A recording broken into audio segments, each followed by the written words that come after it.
কি গো? হ্যাঁ বলো। বলছি কি, আমার না সংসারে এত খরচ, একদম কোনো টাকা পয়সা কিছু রাখতে পারছি না। সামনে তো পুজো, বলো আমাদের তো শপিং করতে হবে।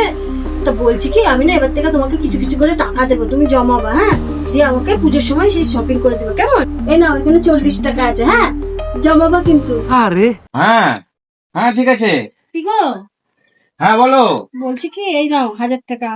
আগে দিয়েছি 40, আর এখন এই যে 1000 টাকা, হ্যাঁ? জমাবা কিন্তু, হ্যাঁ? लेकिन ये साला कर क्या रहा है यहाँ पे? গো, এই শোনো শোনো, একটু ঘরে আসো তো, দরকার আছে। বলছি পুজো তো চলে আসছে, আমি যে টাকাগুলো জমেছি ওই টাকাগুলো দাও। হ্যাঁ দিচ্ছি, দাঁড়াও। এই, সব টাকা দাও। আরে এই সব টাকা তুমি নিয়ে নিলা কেন?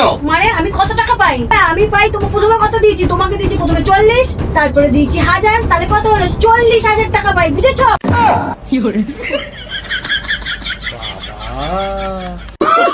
টাকা হিসাব দেখাতে এসছি, আমি যেন কিছু পাই না, আমি যেন অঙ্কতে কিছু বুঝি না। ধরলাম আর কোনোদিন তোমার টাকা আমি জমাবো না।